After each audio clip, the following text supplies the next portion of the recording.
Good morning.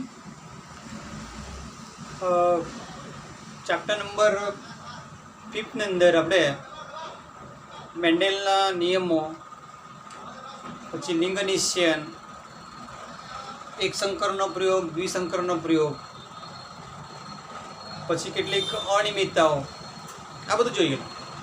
તો તેની અંદર એક શબ્દ આવેલો કે ભાઈ આનુવંશિકતા માટે એક જનીન જવાબદાર હોય. પણ તે જનીન શું છે તે આપણે જોઈએ આ ચેપ્ટરની અંદર. રાસાયણિક દ્રષ્ટિએ એનું કાર્ય શું, એની અભિવ્યક્તિ શું, આ બધું ડિટેલની અંદર આ ચેપ્ટર નંબર 6માં આપણે જોવાના છે. તો એની અંદર મેન તો ડીએનએ અને આરએનએ જનીન દ્રવ્ય આ એક રાસાયણિક પદાર્થ છે, ડીએનએ અને આરએનએ. તો એને આપણે ન્યુક્લિક એસિડ કહીએ છીએ. હવે તે ન્યુક્લિક એસિડ ક્યાં હોય છે, કેવી રીતે એનો શોધ લાગ્યો, અથવા એમાં કયા કયા ઘટકો હોય તે આજે આપણે જોવાના છે. તો એની અંદર શરૂઆતમાં એનું જે શોધની આપણે વાત કરીએ તો રોબર્ટ બ્રાઉને ન્યુક્લિયસ એટલે કોષ કેન્દ્રની શોધ કરી. પછી કોષ કેન્દ્રની અંદર એક વિશેષ પ્રકારનો પદાર્થ ન્યુક્લિઈન. તો એ જે પદાર્થ છે એ પછી એને ન્યુક્લિક એસિડ તરીકે નામ આપ્યું, ન્યુક્લિઈન.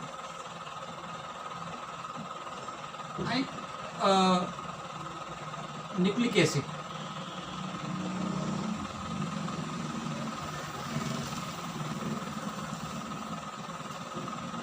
પેટ્રિક માઇસ્ટરે એનો શોધ કર્યો. હવે એ ન્યુક્લિક એસિડની અંદર બે આવે એટલે ડીએનએ અને આરએનએ. ડીએનએ એટલે ડીઓક્સી રિબો ન્યુક્લિક એસિડ અને આરએનએ એટલે રિબો ન્યુક્લિક એસિડ. ડીએનએ એટલે ડીઓક્સી રિબો ન્યુક્લિક એસિડ અને આરએનએ એટલે રિબો nucleic acid. NA nucleic acid deoxy રિબો nucleic acid અને રિબો ન્યુક્લિક એસિડ. હવે એની અંદર મેઇન હવે ક્વેશ્ચન એક્ઝામમાં ક્વેશ્ચન પૂછાય કે ભાઈ વનસ્પતિ અને પ્રાણીની અંદર જનીન દ્રવ્ય તરીકે કયો પ્રકારનો પદાર્થ હોય. તો ઓપ્શન આપેલા હશે કે આરએનએ, ડીએનએ અથવા બંને, અથવા ફક્ત આરએનએ ફક્ત ડીએનએ. તો સવાલનો આન્સર આવે તો એમાં આરએનએ અને ડીએનએ બંને, ડીએનએ અને આરએનએ આ બંને જનીન દ્રવ્ય છે.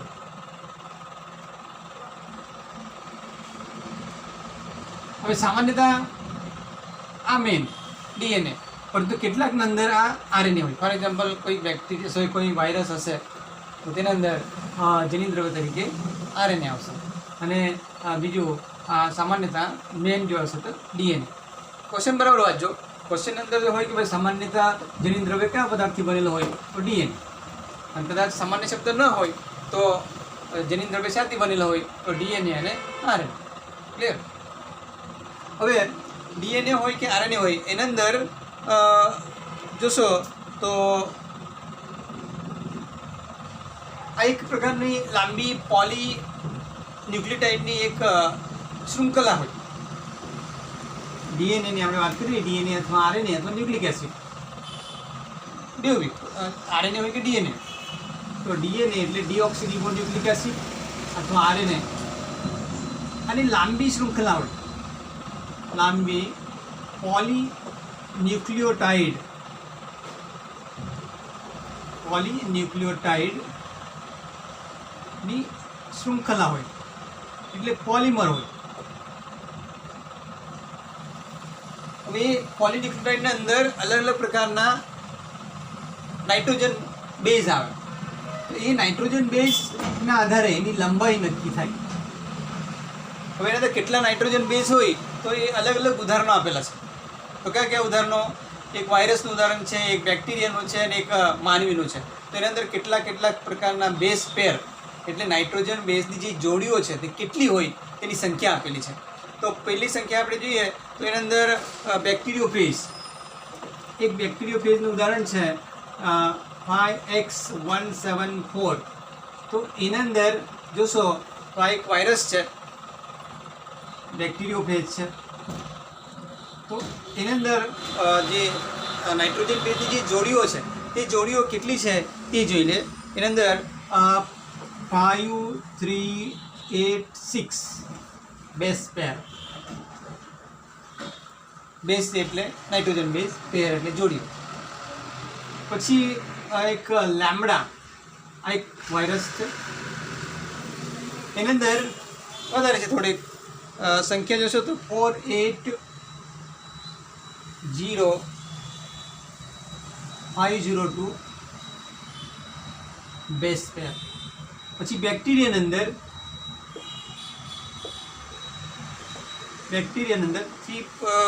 જોશો તેની અંદર 4.6 into 10 raised to 6 આવશે બેઝ પેર. અને છેલ્લો માનવીની વાત કરીએ તો માનવીની અંદર એકકી કોષની અંદર સિંગલ એન્ડ હોય તો 3.3 into 10 raised to 9 બેઝ પેર. હવે દ્વિકીય જો કદાચ લેવામાં આવે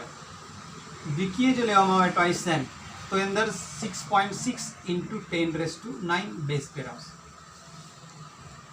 ક્લિયર? તો આ બધી સંખ્યા બરાબર યાદ રાખજો. ક્લિયર? 5 3 8 6 5 અને 3 8 એટલે આ 8 અને પછી 6 આંકડા રાખજો. આ 5 એટલે આ સંખ્યા યાદ રાખવું પડે. આ 4.6 એટલે 10 raised to 6, આ 6 છે એટલે 4.6, 3.3 into 10 raised to 9 એટલે આ બંનેનો ગુણાકાર એટલે 9 આવશે. આવી રીતે આ યાદ રાખજો.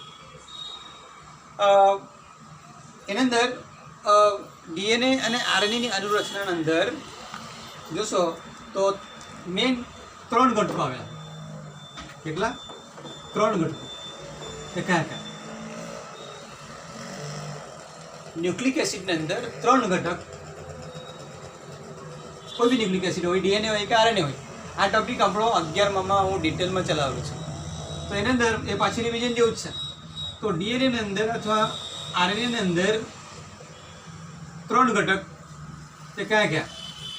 મેઇન તો પેન્ટોઝ શર્કરા, એક પેન્ટોઝ શર્કરા, બીજો હશે તે નાઇટ્રોજન બેઝ અને ત્રીજો હશે તે ફોસ્ફેટ સમૂહ.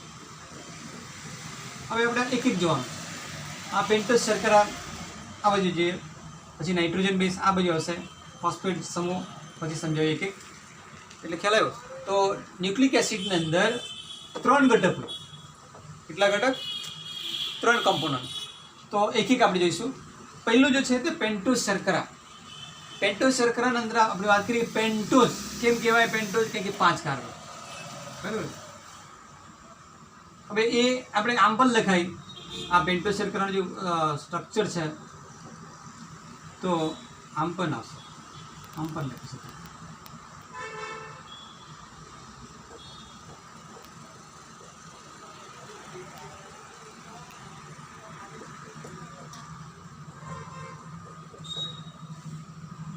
હવે એ જ્યારે જોડાય તે આવી રીતે એનો વિષમ ચક્રીય રચના પણ બનવાની. ક્લિયર? તો એ છે પેન્ટોઝ શર્કરા. 1 2 3 4 5 કાર્બન આવશે એની અંદર. એ 2 પ્રકારની હોય, એક ડીઓક્સીરિબોઝ અને રિબોઝ. આ ડીઓક્સીરિબોઝ ડીએનએમાં જોવા મળવાની અને રિબોઝ શર્કરા આ આરએનએમાં જોવા મળશે. આરએનએ અથવા એટીપીમાં પણ જોવા મળશે.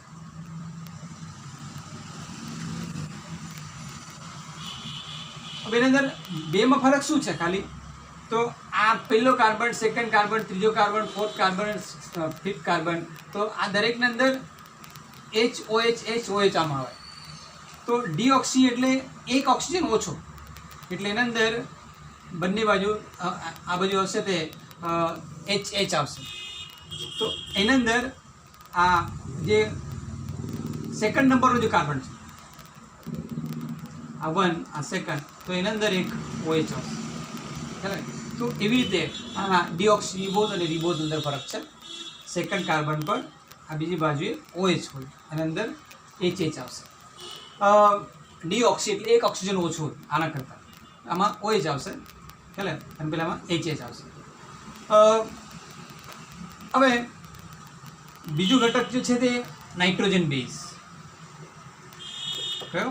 Nitrogen base. તો નાઇટ્રોજન બેઝ એટલે આ એક નાઇટ્રોજન યુક્ત 2 રિંગ, 1 રિંગ ધરાવતો એક કમ્પાઉન્ડ છે. તો એ બે પ્રકારના હોય, પ્યુરિન અને પિરિમિડિન. પ્યુરિનની અંદર બે ઉદાહરણો છે, એડિનાઇન અને ગ્વાનાઇન. એની અંદર બે રિંગ આવેલી હોય, બરાબર. બે રિંગ એટલે આવી રીતે આ રચના આમ હોય, એટલે આ બતાવે છે, બરાબર. બે અને એક રિંગ એટલે એની અંદર આમ હોય. ચાલે તો બે રિંગ વિષમ ચક્રી રચના, આમ એક રિંગ આમાં બે રિંગ આવશે. પિરિમિડિનમાં પણ તેવું, પણ ઉદાહરણ થાઇમિન, સાઇટોસિન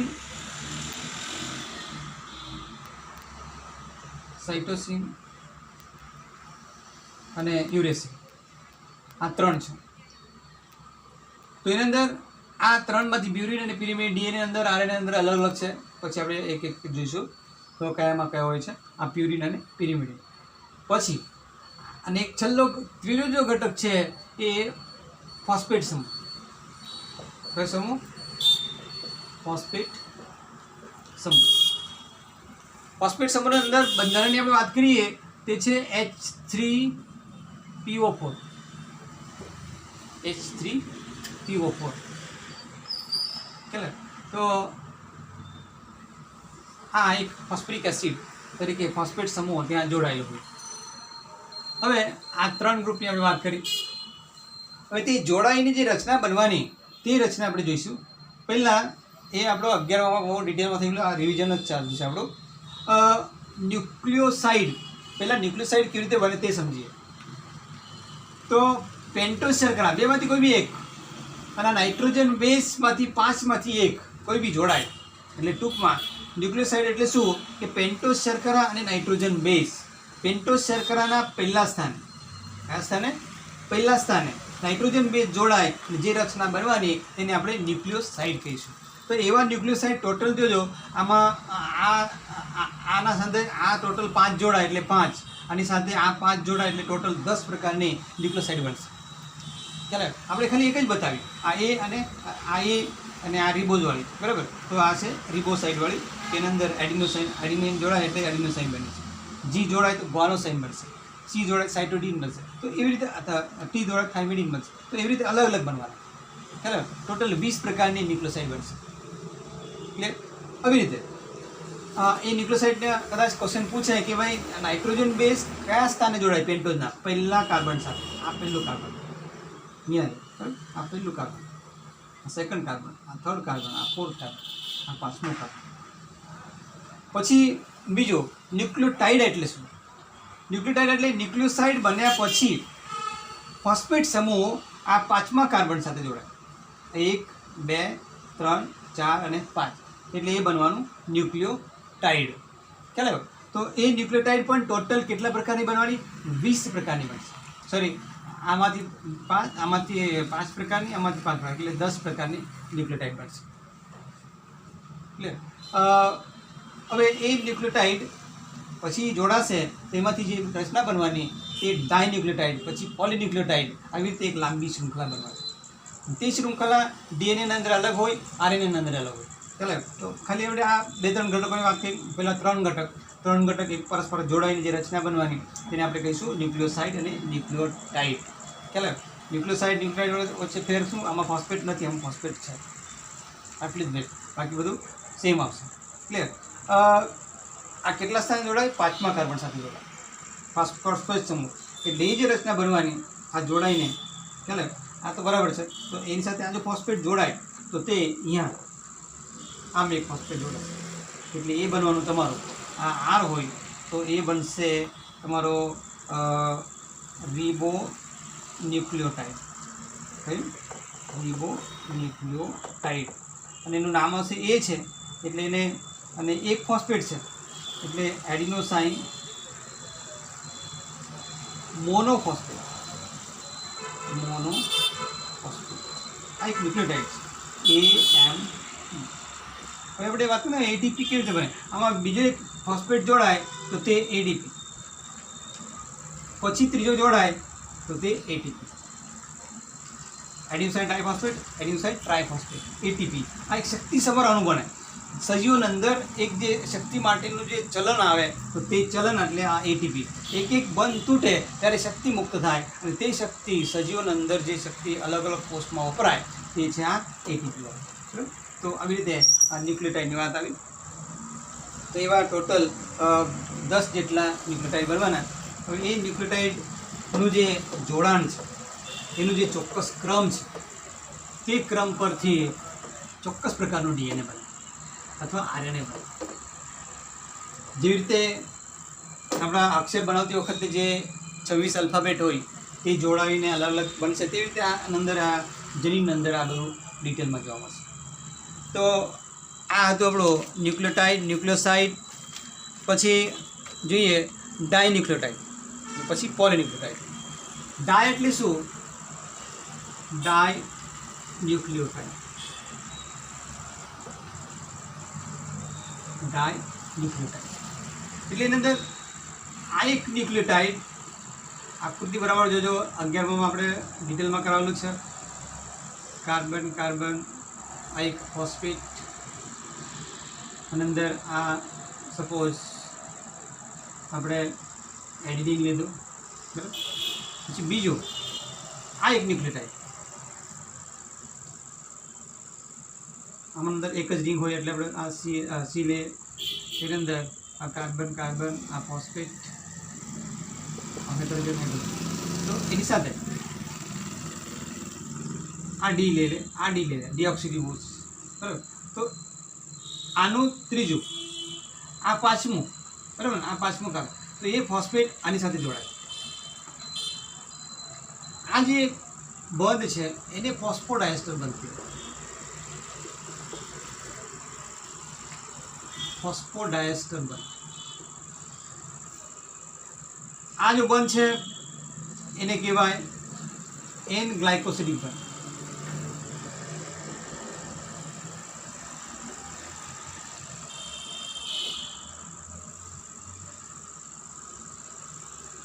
એન ગ્લાયકોસિડિક બોન્ડ, બરાબર. પહેલું કાર્બન અને આ નાઇટ્રોજન બેઝ, આ ફોસ્ફેટ સમૂહ, આ પણ ફોસ્ફોડાયસ્ટર, ફોસ્ફોડાયસ્ટર બંધ. અચ્છા, બરોબર, યાદ રાખજો, નીટમાં પૂછાશે. આ થયું બે જોડાય એટલે ડાયન્યુક્લિયોટાઇડ. ઘણા બધા જોડાય તો તે પોલીન્યુક્લિયોટાઇડ. આ જે છે એ આવશે તમારો. સપોઝ અહીંયા આપણે ટી લઈશું, આ કાર્બન, આ ફોસ્ફેટ, અહીંયા લઈશ, બરાબર. પછી બીજી એક જોડી, એવું બહુ બધું લાંબુ હોય, હજારોની સંખ્યામાં આ બધા જોડાય. આ ફોસ્ફેટ, પછી અહીંયા જોડાશે આ ડી, અંદર આપણે આ સપોઝ જી, આમાં વેરિંગ આવે એટલે આવી રીતે બતાવ્યું છે. હવે એ છે પોલીન્યુક્લિયોટાઇડ. પોલી એટલે ઘણા, પોલીનો મિનિંગ થાય મેની. ઘણા ન્યુક્લિયોટાઇડ જોડાય, કયા બંધથી જોડાય? ફોસ્ફોડાયસ્ટર બંધથી જોડાય તો તે આમ જે રચના બનવાની એને પોલીન્યુક્લિયોટાઇડ કહેવાય. એટલે આ એક શૃંખલા બનવાની, લાંબી શૃંખલા, ઘણા બધા ન્યુક્લિયોટાઇડ્સ, આ એક ન્યુક્લિયોટાઇડ, આ એક ન્યુક્લિયોટાઇડ, આ એક ન્યુક્લિયોટાઇડ, આ બધા જોડાઈને લાંબી શૃંખલા બનશે, એને આપણે કહીશું એક પોલીન્યુક્લિયોટાઇડ. હવે એ શૃંખલા ડીએનએ અંદર અને આરએનએ અંદર અલગ છે.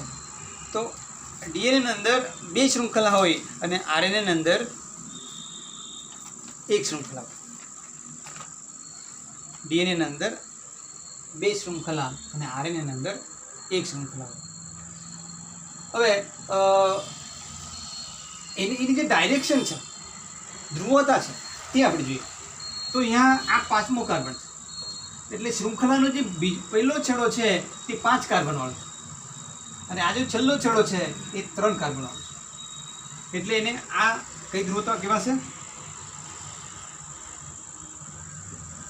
અને આ જે છે બીજો છેડો એને આ છેડો, બરાબર. આવી રીતે ડીએનએની અનુરચનાની અંદર અથવા આરએનએની અનુરચનાની અંદર બે છેડા આવવાના, એક 5 અને એક 3. ક્લિયર? પાંચમો અને ત્રીજો, એટલે એને આમ દર્શાવવાનું 5 અને 3. ક્લિયર? આવી રીતે એ તેઓ પોલીન્યુક્લિયોટાઇડની રચના. હવે ડીએનએ ને આરએનએ, ડીએનએમાં 2 હોય અને આરએનએની અંદર 1 જ હોય. બાકી આરએનએ અને ડીએનએની અંદર તફાવત આગળ છે, મોટો પોઈન્ટ છે, તે પછી ડિટેલમાં સમજાવીશ. એની અંદર નાઇટ્રોજન બેઝનો ક્રમ અલગ આવે, અલગ અલગ પ્રકાર હોય, બરાબર. થાઇમિન અને એ અલગ અલગ જોવા મળશે. તો હવે એની અંદર 4-5 વૈજ્ઞાનિકોએ થોડુંક ડીએનએ વિશે સંશોધન આપેલું છે. એક તો પેટ્રિક માઇસર, એની ન્યુક્લિક એસિડ એટલે ન્યુક્લિક એસિડની અંદર એક ન્યુક્લિન પદાર્થ હોય કે જેને આપણે ડીએનએ તરીકે નામ આપ્યું, ન્યુક્લિન, પેટ્રિક માઇસરે. પછી મોરિસ વિલ્કિન્સ એને એક્સરે દ્વારા ડીએનએનો અભ્યાસ કર્યો. પછી જેમ્સ વોટસન અને ફ્રાન્સિસ ક્રિક, વોટસન અને ક્રિક એને મેન ડીએનએનું 2 કુંતલવાળું મોડેલ રજૂ કર્યું. કોને? વોટસન અને ક્રિક.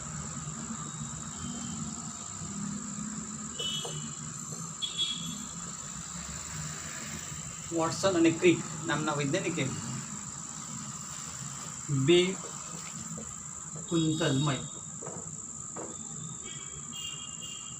કુંતલમય ડીએનએ ની અનુરચના, બેવડી કુંતલમય ડીએનએનું મોડેલ રજૂ કર્યું 1953માં. 3-4 છે તે કદાચ જોડકામાં પૂછી શકાય. અને આ વર્ષે જે નીટના સવાલ તમે જોશો તો મોસ્ટલી ઘણા બધા જોડકા પર સવાલ પૂછાયેલા. ટોટલ 17 ક્વેશ્ચન જોડકા પર છે.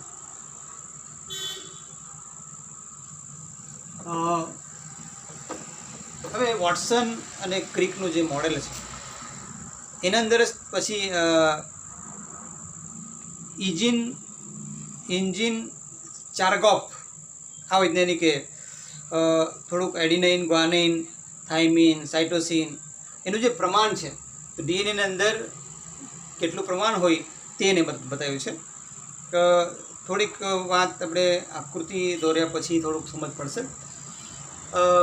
એની અંદર જે 2 શૃંખલા છે, ડીએનએની અંદર 2 શૃંખલા હોય.